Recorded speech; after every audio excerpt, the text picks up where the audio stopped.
YSR Congress party మా నాయకుడు జగన్మోహన్ రెడ్డి గారు మేము అధికారంలో ఉండగా ఈ రాష్ట్రంలో 17 మెడికల్ కాలేజెస్లు తీసుకురావాలి.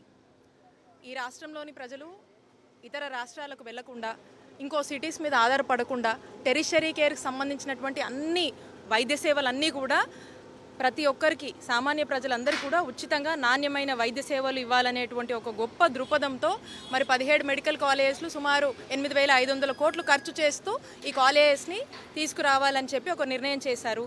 దాంట్లో భాగంగా 3 ఫేజులుగా డివైడ్ చేసుకున్నాము 17 కాలేజెస్ని. ఫస్ట్ ఫేజ్లో 5 కోవిడ్ ఫస్ట్ మీరు చూస్తున్నట్టయితే ఫస్ట్ 2.5 సంవత్సరాలు కోవిడ్ వల్లే ఇబ్బంది పడ్డాం 2019 నుంచి. ఆ తర్వాత 2.5 సంవత్సరాల్లో ఆ సెకండ్ హాఫ్లో మేము తీసుకున్నటువంటి అన్ని స్టెప్స్లో భాగంగా మేము అనుకున్నట్టుగా ఫస్ట్ ఫేజ్లో 5 ప్రభుత్వ మెడికల్ కాలేజ్ మేము ప్రారంభించాము.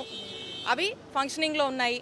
ఇంకో రెండో ఫేజ్కి సంబంధించి దాదాపు అన్ని ఇన్ఫ్రాస్ట్రక్చర్ లే చేసి అన్ని విధాలుగా కూడా మేము అన్ని ఇన్ఫ్రాస్ట్రక్చర్ లే చేయడం కానీ రిక్రూట్మెంట్స్ కానీ ఓ కొంత పర్సెంట్ మేము చేయడం జరిగింది.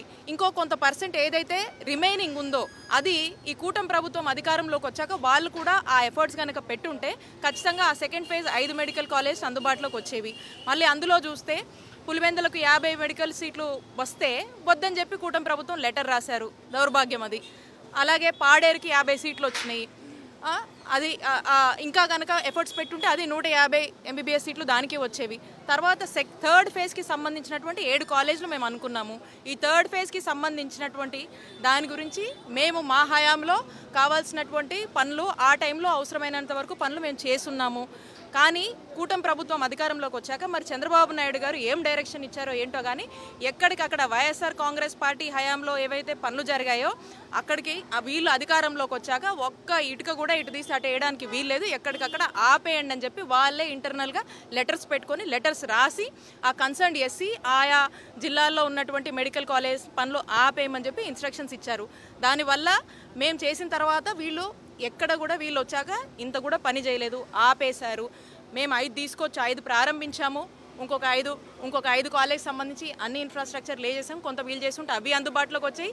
ఈ ఏడిటి మీద కూడా దృష్టి పెట్టుంటే మా జగన్మోహన్ రెడ్డి గారు అనుకున్నట్టుగా రాష్ట్రంలో 17 గవర్నమెంట్ మెడికల్ కాలేజ్ ఈరోజు అందుబాటులోకి వచ్చి రాష్ట్ర ప్రజలందరికీ కూడా చక్కటి నాణ్యమైనటువంటి టెరిషరీ కేర్ చక్కటి వైద్య సేవలన్నీ ఉచితంగా అందేవి.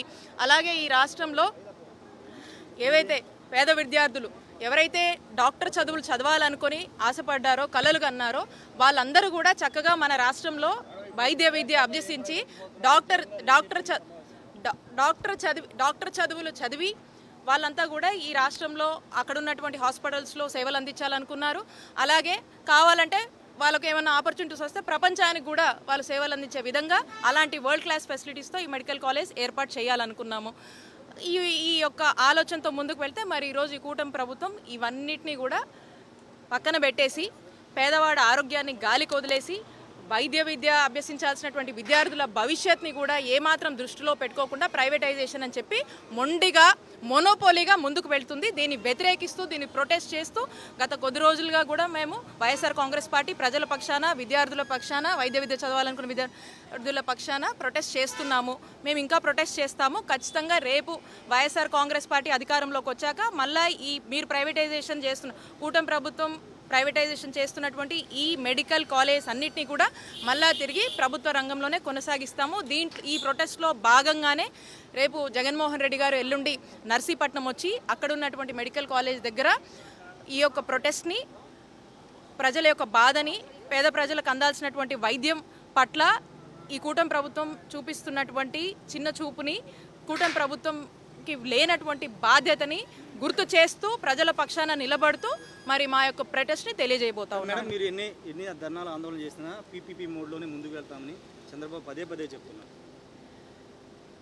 ఎంత చెప్పినా ఎన్ని న్యూట్రల్ ప్లాట్ఫామ్స్లో ఎన్ని మీటింగ్లు పెట్టి చంద్రబాబు నాయుడు గారు చేస్తుంది తప్పు, ప్రైవేటైజేషన్ అనే దాని మీద వ్యతిరేకత వస్తుంది, ప్రజలకు చాలా ఇబ్బంది కలుగుతూ ఉంది, వైద్య విద్య అభ్యసించేటువంటి విద్యార్థుల్లో ఆందోళన నెలకొందని అనేక ప్లాట్ఫామ్స్ అనేక పక్షాలు అనేక సంఘాలు వచ్చి అందరూ మీటింగ్స్ పెట్టి చెప్తా ఉన్నారు. అయినా కూడా ఈ ప్రభుత్వానికి ఇంత కూడా చలనం లేదు.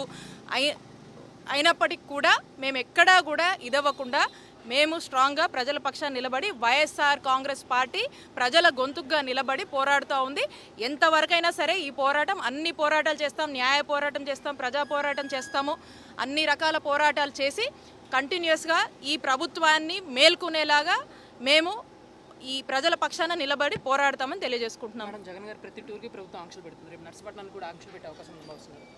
ఇక చంద్రబాబు నాయుడు గారికి తెలుసు, కూటమి ప్రభుత్వం వీళ్ళందరికీ తెలుసు, జగన్ గారు బయటకు వస్తున్నారంటేనే విపరీతంగా జనం వస్తారు.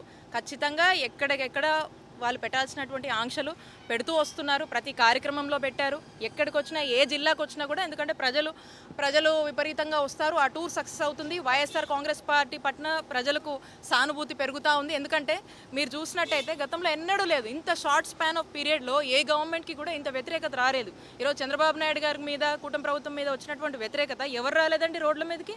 రైతన్నలు రోడ్ ఎక్కారు. ఈరోజు పిహెచ్సి డాక్టర్లు వచ్చి ధర్నాలు చేస్తూ ఉన్నారు. టీచర్లు రోడ్లు ఎక్కారు. ఈరోజు ఎవరిని చూసినా, ఏ సామాన్యుల్ని చూసినా కూడా ఈరోజు వికలాంగుల మధ్య పెన్షన్ రాలేదని రోడ్ ఎక్కారు. ఎవరిని చూసినా ఎవరు బాగున్నారండి రాష్ట్రంలో? ఎవరు బాగాలేదు, అందరూ రోడ్ ఎక్కుతున్నారు.